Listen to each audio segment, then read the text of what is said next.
The year is 859 AD. A Muslim scholar in Cordoba receives a message that makes no sense. Vikings, the northern raiders who terrorized Atlantic coasts, have just attacked a city in North Africa. Geography made it impossible. To reach North Africa from Scandinavia, the fleet would need to sail down the Atlantic coast of Europe, pass through the Strait of Gibraltar, controlled by Islamic naval forces, and penetrate deep into the Mediterranean. No northern force had ever done this. The report must be wrong. 3 days later, another message arrives. Then another. Reports come from Sicily, southern France, and islands untouched by northern raiders for generations. The Vikings weren't just in the Mediterranean, they were everywhere. The question haunting Cordoba's courts wasn't how they got here. It was what else had they misunderstood? This raid didn't just terrorize cities. It demolished assumptions that made an empire feel secure, and what happened next reshaped Mediterranean warfare for generations. To understand 859, we need to go back to 844 AD to Seville. The first warning came from a fishing village near the Guadalquivir River's mouth. Strange ships had been spotted, dozens moving upriver with purpose. By the time the message reached Seville, the Vikings were within striking distance. The garrison prepared for siege. Civilians moved behind the walls. Scouts reported at least 80 ships, possibly more, thousands of warriors. The Vikings didn't wait. They attacked immediately, striking for 7 days. They didn't fight like conventional armies. They didn't establish camps or supply lines. They struck from the river, withdrew to their ships, and struck again from different positions. The garrison couldn't predict the next assault. On the 4th day, sections of the outer defenses fell. Vikings poured into residential districts. Fires consumed wooden structures. The administrative quarter was ransacked. By the 7th day, organized resistance had collapsed. The Vikings didn't occupy Seville. They didn't need to. They took silver from the treasury, trade goods from warehouses, and hundreds, possibly over 1,000, captives to be sold in northern slave markets. The political consequences arrived before the fires were extinguished. Abdul Rahman II, Emir of Cordoba, faced a crisis beyond military defeat. Seville wasn't a frontier outpost. It was a major economic center and symbol of Andalusi prosperity. Its fall to northern barbarians cast doubt on the emirate's ability to protect its own territory. The response was decisive. Reconstruction after 844 was comprehensive. Abdul Rahman II didn't just rebuild Seville. He redesigned Andalusi defenses along the Atlantic coast. The first priority, naval power. Before 844, the emirate relied mostly on land-based forces. The ocean was a barrier, not a battlefield. That calculation changed. New shipyards were built along the Guadalquivir. Master shipwrights were recruited from across the Islamic world. Within 3 years, a permanent fleet of purpose-built warships was stationed near Seville. These weren't converted trading ships. They were lighter, maneuverable vessels designed for river combat, equipped with boarding gear and ranged weapons. Crews trained in modified Byzantine naval tactics optimized for riverine warfare. The goal: intercept Viking ships before they reached Seville. The second priority: early warning. A network of coastal watchtowers stretched from Galicia to the Strait of Gibraltar. Each tower was permanently staffed, equipped with signal fires and provisions for extended observation. Visual communication replaced slow messengers. When one tower spotted Viking ships, signal fires were lit. The next tower would relay the message. Information that once took days now reached Cordoba in hours. The third priority: fortifications. Seville's walls were expanded and reinforced. River defenses were added. Deployable barriers could block ship passage. Garrisons were enlarged and trained in anti-raiding tactics. Similar improvements were implemented in Lisbon, Cadiz, and other coastal cities. By 850 AD, the entire Atlantic coastline of Al-Andalus had been militarized. These defenses were tested repeatedly over the next decade. In 846, Viking ships probed the Galician coast. Watchtowers detected them immediately. Local forces responded before the raiders could establish positions. After limited success, the Vikings withdrew. The system worked. The 844 raid and the 859 reports demonstrated two truths about Viking warfare: mobility and unpredictability. Vikings could strike far beyond expected limits, traveling through hostile waters and hitting strategic centers without prolonged sieges. They exploited gaps in local defenses, relying on speed, surprise, and adaptability rather than numbers or fortifications. Andalusi forces learned the hard way that conventional land-based strategies were insufficient against such opponents. By 859, Córdoba no longer wondered if the Vikings could reach the Mediterranean. They knew they could. The lessons of Seville prompted a fundamental transformation. Naval expansion, early warning networks, and fortified cities became central to Mediterranean defense. The Andalusi Empire had faced a new type of warfare, one defined not by attrition or territory, but by speed, surprise, and maritime mastery. And the raids left a legacy that influenced naval and military planning across southern Europe for generations. The Vikings' reach had been unprecedented, but so too was the response. The Emirate of Córdoba demonstrated that even the most devastating raids could drive innovation, adaptation, and systemic reform. By combining intelligence, engineering, and rapid military adaptation, Al-Andalus turned catastrophe into strategic advantage. In 852, another Viking fleet attempted to sail up the Tagus River toward Lisbon. Naval forces intercepted them at the river mouth. A battle occurred. The Vikings were repelled and retreated. In 858, a smaller fleet was spotted near the Guadalquivir. The civil garrison mobilized. The Viking ships didn't even attempt to enter the river. They turned north and disappeared. Each incident validated the system. The defenses worked. The Vikings had been contained. The Atlantic threat had been neutralized through superior preparation, better intelligence, and sustained military readiness. By the summer of 859, 15 years after the trauma of Seville, confidence had returned to the courts of Córdoba. The northern barbarians were understood. Their tactics were familiar, their approach vectors monitored, and their capabilities measured and countered. The Viking problem seemed solved. That certainty would last approximately 6 weeks. Summer 859. The Watchtower network detected a large Viking fleet off the Galician coast.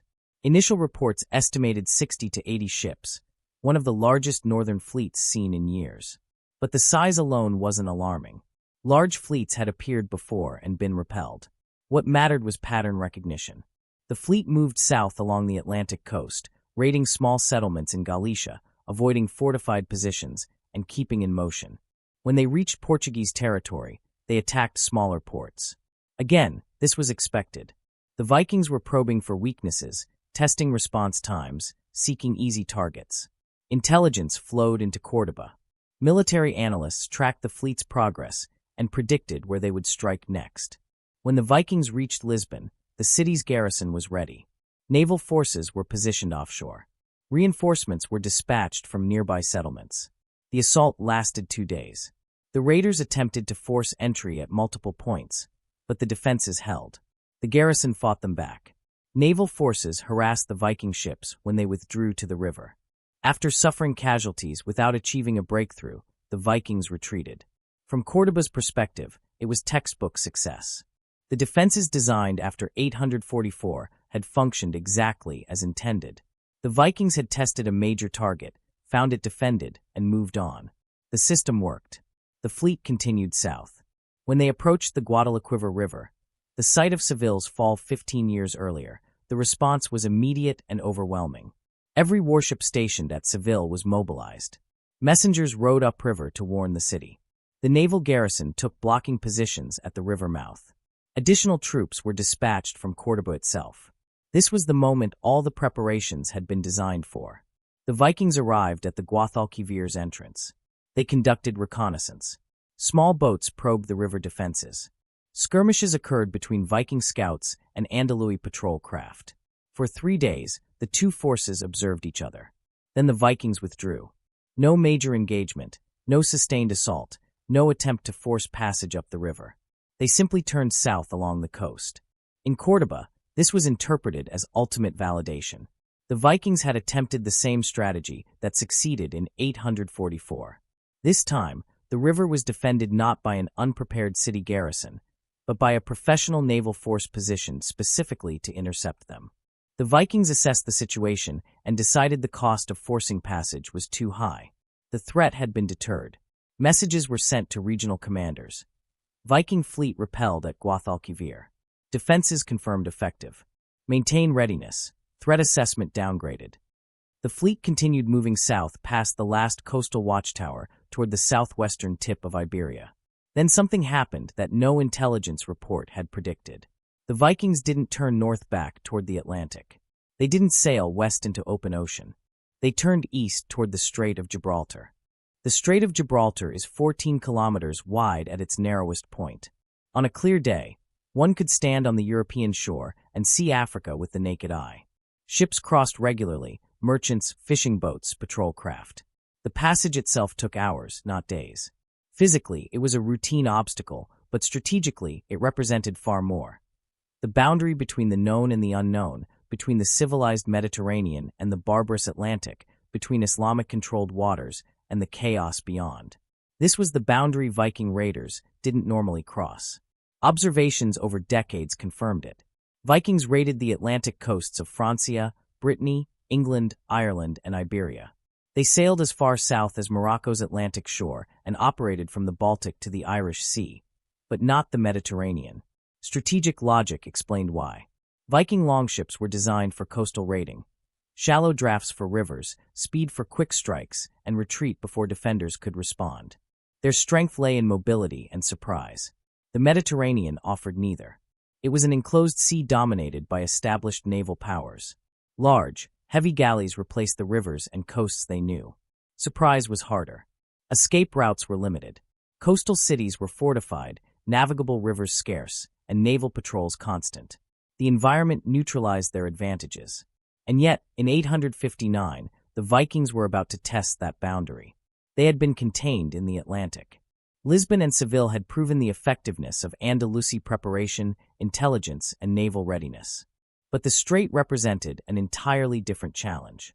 Its crossing was easy in physical terms, but crossing the Mediterranean in force, penetrating Islamic naval control, and raiding distant coasts was something no northern raider had ever achieved.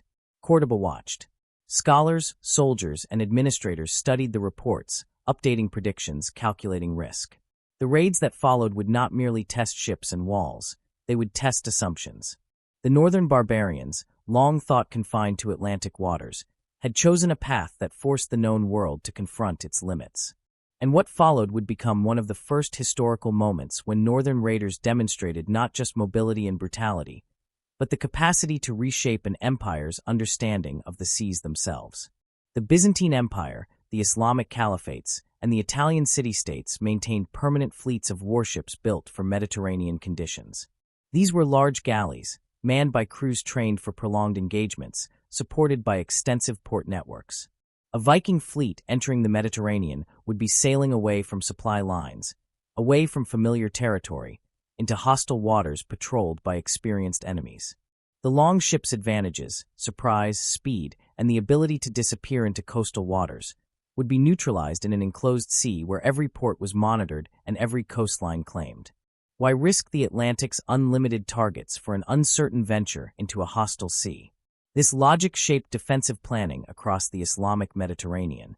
Coastal fortifications were designed for expected threats. Byzantine fleets, rival Islamic states, North African raiders, occasional Christian incursions from Sicily or Italy. Not Vikings. The watchtower networks, naval patrols, and garrison positions were optimized for threats originating from within the Mediterranean system. The Strait of Gibraltar was monitored, but primarily to control trade routes and prevent enemy fleets from entering the Atlantic. The possibility of northern raiders penetrating the Mediterranean wasn't considered. It was dismissed as impossible. Not because the strait was impassable, but because strategic logic said it made no sense. Vikings had never done it. They had no reason to do it. The defensive posture reflected that certainty. When the Viking fleet approached the strait in the summer of 859, patrols stationed there were not positioned to intercept them. Northern fleets didn't enter the Mediterranean. They weren't expected. The Vikings sailed through unopposed. There was no battle at the strait, no dramatic engagement, no heroic last stand. Confusion followed, alarm came belatedly, and by the time messages reached commanders who could authorize pursuit, the Vikings were already on the Mediterranean side. The moment they crossed, all defensive calculations in Al-Andalus became obsolete. The watchtower network faced west along the Atlantic coast, not south toward the Mediterranean. Naval forces were stationed at Atlantic river mouths, the Guadalquivir, the Tagus, the Douro, not patrolling the Mediterranean shores that had never faced Viking raids. Garrisons were concentrated in cities vulnerable to Atlantic or river approaches, not scattered along southern Iberia. The Vikings had invalidated the assumptions underpinning the entire defensive system. Their first target was Algeciras, a port city on the Mediterranean side of the strait. The city had defenses, but they were designed for conventional sieges and raids by known enemies. When Viking longships appeared offshore, the garrison reacted, but they were responding to a threat type they had never prepared for. The Vikings struck the port district, seized supplies, and withdrew before organized resistance could form. Then they crossed to North Africa. The distance from Algeciras to the Moroccan coast was less than 30 kilometers, a single afternoon's journey for Viking longships. They made landfall near Necker, a regional capital, trade center, and seat of a local dynasty. The city had walls, a trained garrison, and a ruler whose authority extended across the western Maghreb. What Necker didn't have was any expectation that it might face Viking raiders. The concept itself would have seemed absurd. Vikings operated in the far north, Necker in North Africa. Thousands of kilometers separated them. Yet, on a summer day in 859, Viking longships arrived at Necker's shores. The ruler of Necker, Musa ibn Musa, some sources give his name as Sal, initially responded with disbelief, then rapid mobilization. The city's defenses were activated, the garrison took positions, civilians were moved behind inner walls, and messengers were dispatched to request reinforcements from allied territories. The Vikings surrounded Necker. What followed demonstrated the effectiveness of Viking siege tactics against unprepared opponents. They did not conduct sieges like conventional armies. They didn't build circumvallation lines or settle in for prolonged starvation blockades. Instead, they applied pressure at multiple points simultaneously. Diversionary assaults drew defenders to one section of the walls while the main attack struck elsewhere. Psychological tactics signaled their willingness to sustain casualties, creating the impression of overwhelming force. Most importantly, they exploited the defenders' uncertainty. The garrison did not know how many warriors the Vikings had, what siege capabilities they possessed, how long they could maintain the attack, or whether they would accept negotiated surrender. Could the enemy be negotiated with, or were they committed to total conquest? The lack of intelligence paralyzed decision-making.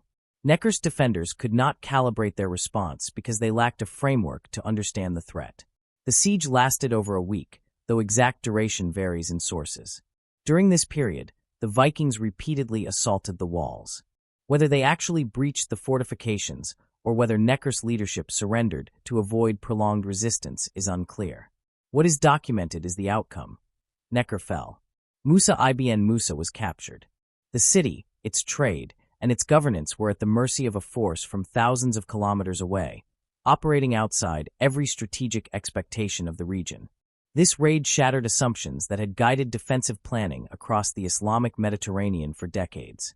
The Vikings, previously considered confined to the Atlantic, had demonstrated the ability to navigate into the Mediterranean, strike unexpected targets, and evade prepared forces. For rulers and military planners, it was more than a military failure. It was a lesson in the limits of intelligence, the dangers of overconfidence, and the unpredictability of mobile, unconventional forces. From Córdoba to Al-Andalus, every coastal city reevaluated its readiness. Watchtowers were repositioned, patrols expanded, garrisons reviewed.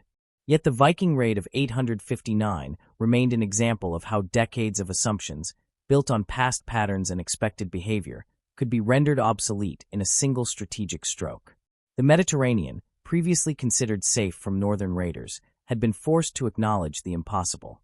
The ruler of a significant North African city was taken prisoner by northern raiders who, according to all strategic logic, shouldn't have been able to reach this coastline. The Vikings occupied Necker for 8 days, or possibly longer, as sources differ. During the occupation, they systematically looted the city. Treasury contents, trade goods, valuables from wealthy households, anything portable and valuable, were loaded onto their longships. But the most valuable cargo was human. The Vikings took captives. Arabic sources suggest hundreds were seized. Some accounts claim over 1,000. Men, women, and children were marched to the ships and loaded aboard. These captives weren't victims of random violence. They were merchandise. The Viking economy had an established slave trade network. Captives taken in raids were transported to markets in Scandinavia, Ireland, or Francia and sold. Prisoners from wealthy families could be ransomed. Those without ransom value were sold as laborers. Necker followed this economic model. The city itself was not destroyed. Doing so would have eliminated its value as a future target. Instead, it was systematically stripped of portable wealth and captives. After 8 days, the Vikings withdrew, loaded with plunder and prisoners, and sailed back to the Iberian coast. For the inhabitants who remained, the experience was traumatic but temporary. Necker would recover. Musa ibn Musa, the captured ruler, was eventually ransomed or released, appearing in later records. Yet the psychological impact extended far beyond Necker. If Vikings could reach a North African city, they could reach anywhere. The raid wasn't the conclusion of Viking operations in the region, it was the beginning. Over the next 3 years, from 859 to 862, the same fleet operated across the western Mediterranean. They didn't establish permanent bases or attempt conquest. They conducted systematic raids, exploiting the advantage of being where they weren't expected. The Balearic Islands were struck multiple times. Majorca and Minorca, both under Islamic authority, had never prepared for northern raiders. The Vikings attacked coastal settlements, seized captives and goods, and withdrew before regional naval forces could respond. They raided the coast of southern France, including the Camig Delta region along the Rhone River. The Frankish authorities, already dealing with internal conflicts and pressure from northern Viking groups, were unprepared for raids originating from the Mediterranean. They struck coastal positions in Islamic Iberia, exposing a critical weakness. The defenses designed after 844 only protected specific approaches. Some sources suggest the fleet may have reached as far east as the Italian coast. Historians debate this. Some argue later accounts conflated multiple Viking groups.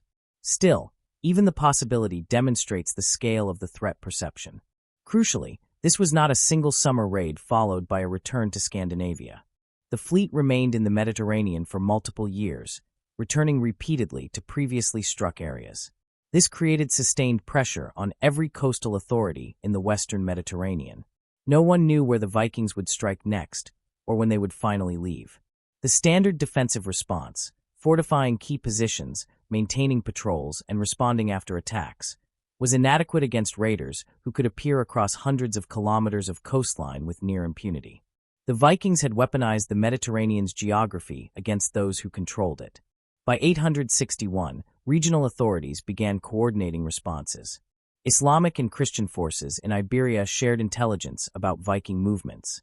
Naval patrols were increased, coastal settlements were warned, and alert levels were raised. But the Vikings were not defeated by military force. They left sometime between 861 and 862. Whether they returned through the Strait of Gibraltar or took another route is unknown. Measured in conventional terms, territories captured, dynasties ended, borders redrawn, the strategic impact was limited. They conquered no permanent territory, established no colonies, and overthrew no governments. But measured in lessons learned, the impact was permanent. The raids demonstrated that assumptions about threat vectors, geographic boundaries, and enemy capabilities could be invalidated by forces willing to test them. The Emirate of Córdoba responded by repositioning naval forces toward the Strait of Gibraltar. When Viking fleets attempted to enter the Mediterranean in later decades, they encountered prepared opposition. Some were turned back, others fought through, but every fleet faced organized resistance. By the early 10th century, Viking activity in the Mediterranean declined to isolated incidents. The system adapted, but it never recovered the certainty it had before 859. Because once an impossible threat materializes, the impossible ceases to feel impossible. The raid on Necker proved that boundaries are not guarantees, they are only limits that no one has tested yet. And those boundaries, as it turns out, are far easier to cross than the people who draw them ever want to believe.